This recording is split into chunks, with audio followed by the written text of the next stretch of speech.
Welcome back. Shifting focus to the big meeting between US and China. US President Joe Biden and Chinese President Xi Jinping held a summit in San Francisco on the 16th of November in an attempt to repair the strained relationship between both nations. This was the first face-to-face meeting in a year and Xi Jinping's first visit to the US in 6 years. Both leaders said this meeting was among the most constructive and productive talks they have had.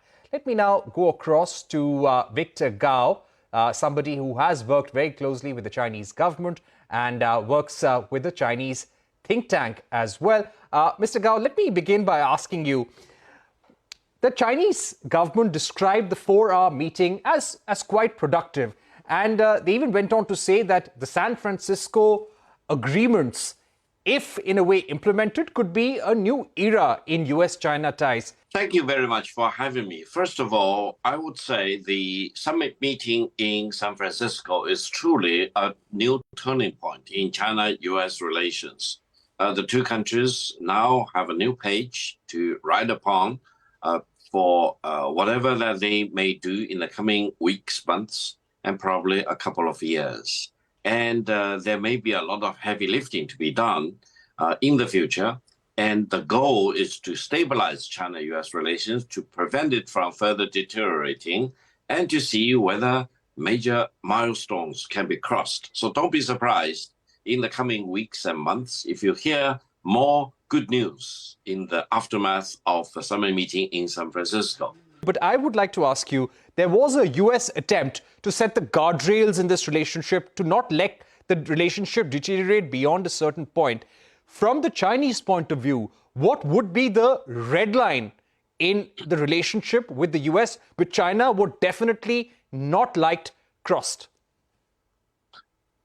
I would say China and President Xi Jinping emphasized to President Biden and the US government very clearly in the San Francisco summit.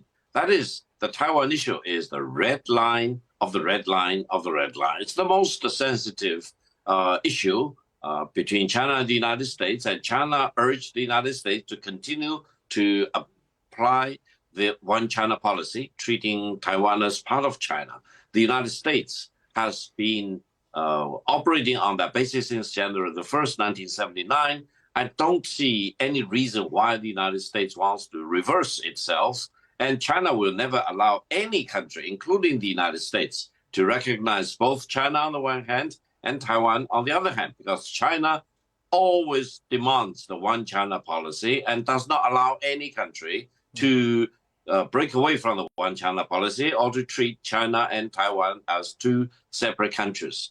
Therefore, right. I think the fact that President Biden reiterated the one China policy and declared that he and the United States will not accept Taiwan independence is the right talk at the right time. We just need to see whether the United States government will walk the right walk in the coming weeks and months. Okay, Victor Gao, thank you so much for joining us. Great to have you on the program and having your analysis all the way from Beijing.